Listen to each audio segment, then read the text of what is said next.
Hey everybody, this is Victor the Ventobots back again on the Don't Kill the Messenger episode, where today we're going to be talking about books and book publishing, the options that you have to get your book out there, turn your creative processes into a book so you can start generating never-ending leads.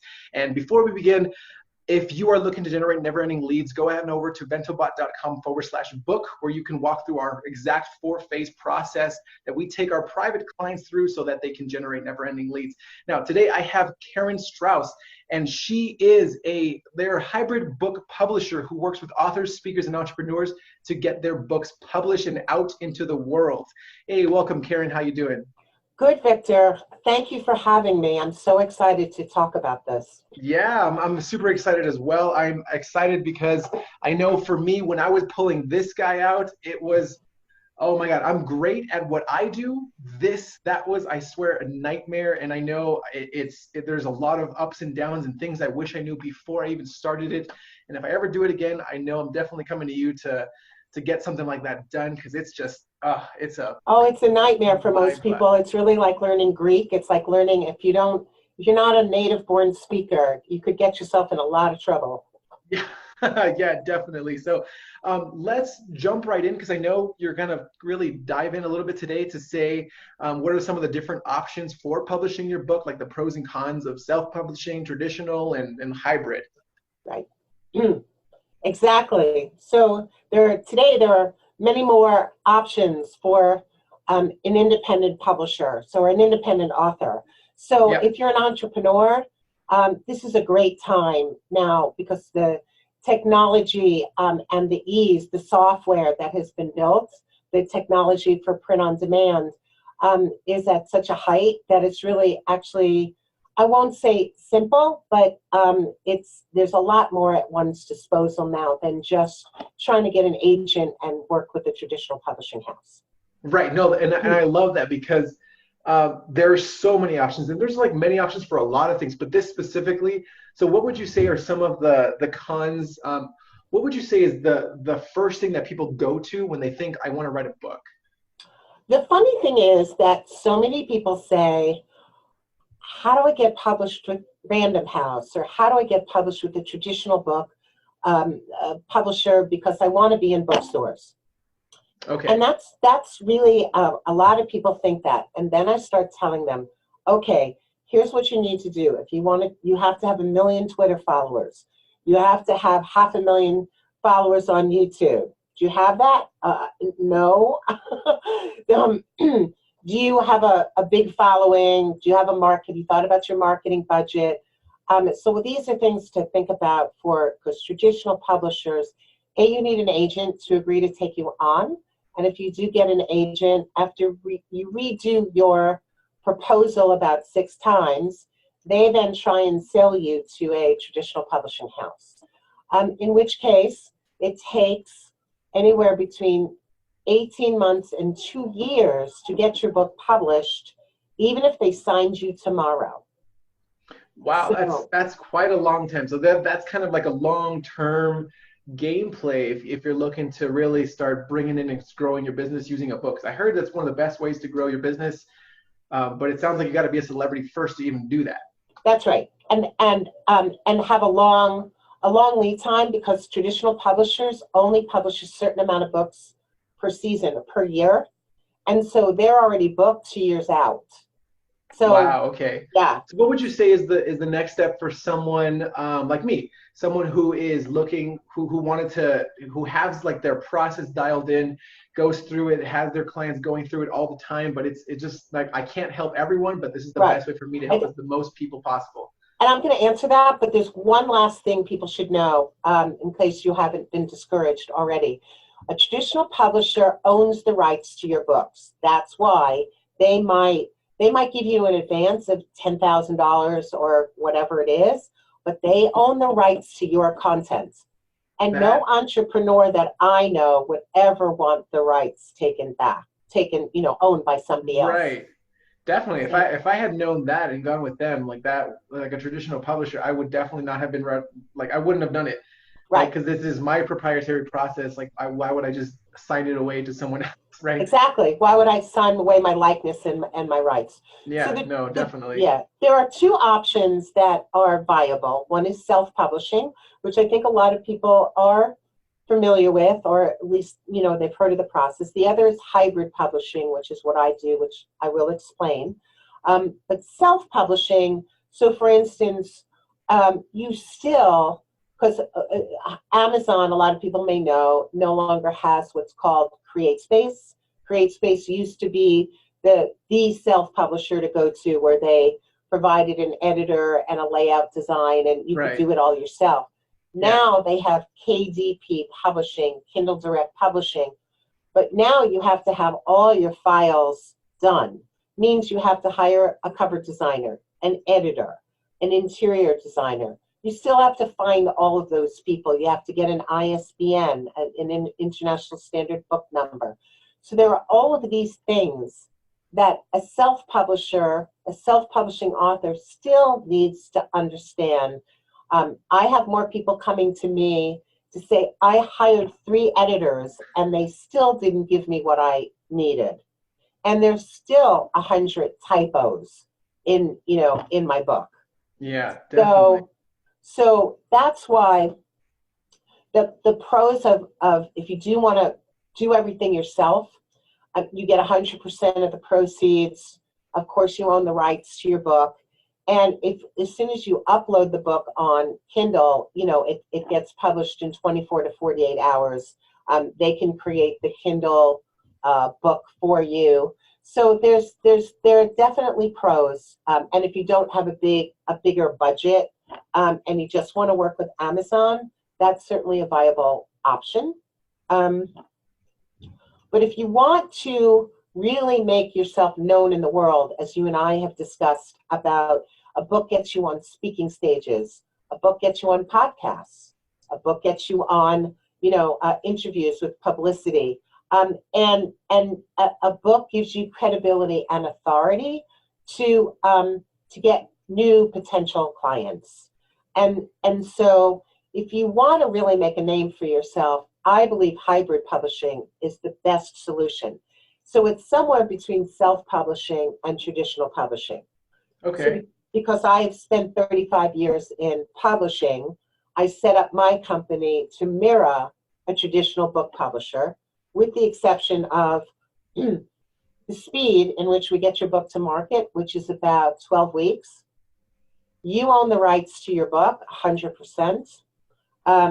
We also give you 80% of the royalties, so that you're keeping 80% of the revenue, Gotcha, which is yep. probably, one of the largest in terms of any hybrid publisher that's going to. No, normally it's anywhere from 40 to 60%. Everybody's different. So if you're thinking about exploring hybrid publishing, that's definitely a question to ask. What is your distribution and what are your royalties? And make sure that you own the rights to your book. That's the number one question.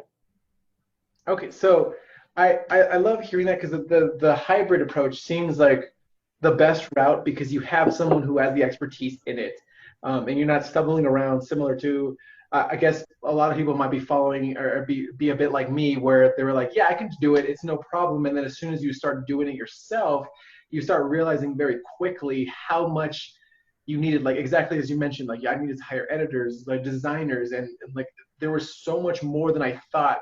And all I wanted to do was turn my proprietary process into written format to be able to give away, Exactly. so I could help people. And I feel like that's where most entrepreneurs kind of get stuck. They're like, well, it's the fastest route, I can do it, and it's cheaper, I guess.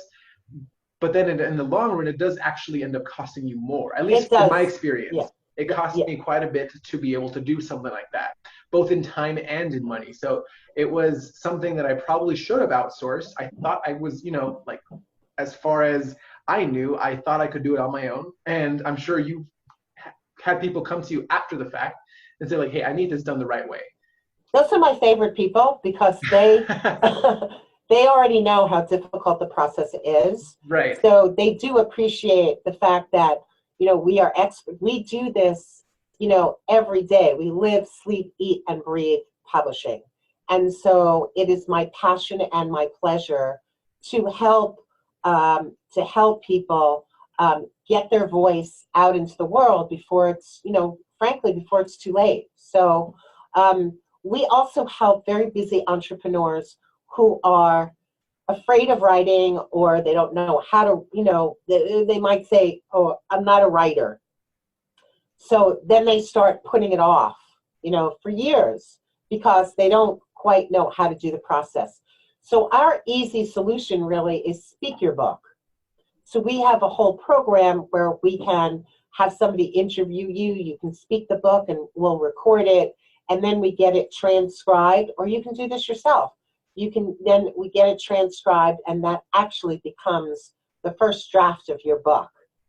I love that you mentioned that. I was actually gonna ask you a little bit if that's something we could have touched on, because I know that's something I did, right? A good friend of mine, Frank Kern, was saying, he was like, hey, you got it. Like, this is one of the fastest ways I want to do it. I was like, great. I'm going to implement it. I'm really good at implementing now. I did it. I realized it was exactly that first draft, because I noticed very quickly the way we speak and the way to write are very, like, almost complete opposite. But it does help you get everything out at once, right? Very much so. That when you speak it, look, no one knows your subject area like you. Right. That's what makes you an expert. That's what makes you. That's what makes you one unique. So speaking your book is definitely an option, which many entrepreneurs love because they're already speakers, so they kind of get that process. The other way we teach is mapping your book. So we tell people to get Post-it notes, put it on a wall or put it on a whiteboard. And then if you got a process, particularly 7 steps or 10 steps, so now you put those as top headers. You put that across, and then you make those columns. And then underneath those umbrella headers, you're going to put your talking points. And then so then you can actually look at it as an overview, and then say, I'm talking about this in chapter 7, but this really belongs in chapter 4. And then you just move it around like a map on a board. Mm-hmm. And then you go, this could use a personal story. I'm going to talk about my Uncle Joe in chapter 3. So just put Post-it notes, story about Uncle Joe. And amazingly, everything becomes very clear. Now you've got a map of the book. Now you can take a recorder and just look at the board, and you're going to go. You're going to go for 2 hours because, your subject area by heart. So it's a much simpler process than sitting down with a computer and starting, in the beginning, when I was 7 years old. I know before Frank actually told me that, I remember I sat down and I was like, I feel very similar to how I write an ad. Every time I go to write an ad, there's like that blinking cursor. And you're like, I just got to get started. I just started writing. I wrote for like 5-10 minutes. And then I was kind of like going through everything. And then I realized he explained things to me. And I was like, wow, that makes it so much simpler. And exactly as you said, speaking it was so much more comfortable for someone like me compared to having to sit down and storyboard this whole thing out and then write it out and like make sure because I feel like what ends up happening is most people will fall into this trap of they'll storyboard it. They'll kind of like have an umbrella storyboard maybe perhaps, and then they'll start writing, and then they'll start editing as they're writing. And I feel like that's where they get stuck, and then they never keep going, and then they lose momentum, and then that's where things just never comes to fruition, right? That's I was going to mention that too. That's exactly right. You become paralyzed because you're busy editing when you really should just be free thinking and and just writing as it comes. When I wrote my book about the publishing secrets, so I mapped out my book, and then I was free to write. I don't feel like writing about all the different kinds of editors today. I feel a little creative, so I'm going to talk about marketing and Amazon bestseller campaigns. Yeah. So I would just do the research on that, and then I would just sit down and write that chapter. I didn't feel the necessity to write from beginning to end. So I just wrote as I felt that day, that and makes sense, because then how you're much kind of time not I had. jumping around, and when you put it together, it's kind of you don't want it to be like a compilation. You want it to be a one like succinct process through from beginning to end that people Right. will understand and want to keep reading. Exactly, and it is like composing a speech. If you're on the stage, you have a story to open up with, Right. and there's a formula to that. And once you have your outline for your speech, it's the same thing. You're really outlining your book. It makes it so much easier and so much more comfortable than to really just get the whole thing out. Yeah, no, I absolutely love that. So, at this point, if no one else is already doing it, I feel like they're already asking the question, like, okay, where can I just reach out to you? Because at this point, I feel like I don't want to deal with all of the stuff that we mentioned that you run into, Right. but I just want to kind of speak it. I just want to reach out to Karen, and I want to get this process started. And where can they find out more Perfect. about So the best way to reach me is go to Karen, Karen, Karen360.com.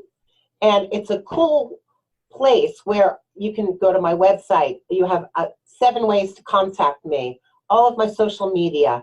And you can go to the same place and click on free gift, and I will give you a free gift for your listeners. And I'm not going to tell you what it is, but it? it's going to be something that you're going to really want to have, particularly if you're serious about writing or speaking your book. Yeah, so And of definitely. course, yes, you can book an appointment with me as well. There's no charge to book a brainstorming session with me, and I'd love to help your audience. Yeah, absolutely. So if you're serious about getting your idea out onto paper and getting it into a book so that you can scale your business, so it opens doors for you like podcast stages and whatnot, definitely going over to Karen360, Karen360.com, and click on the free gift option so that you can go ahead and get that download and get armed with everything. Schedule a call with her to get that started so that you can enter this new year of 2020 with your idea into a book so that you can open those doors. Awesome. Yeah. Awesome. All right. Well, before I forget, if you're looking to generate never-ending leads, going over to ventobot.com/book to walk through our 4-phrase process. We'll send it over to you, just cover shipping, and you'll walk through the exact private client 4-phase process we take everyone through when we generate never-ending leads for them. Awesome. Again, thank you, Karen, for coming on. Thank As you, always, Victor. I'd love to hear more from you. So I will be looking forward to talking to you soon. A pleasure. A pleasure. And happy holidays. Yeah. Take Bye-bye. care. Okay, bye.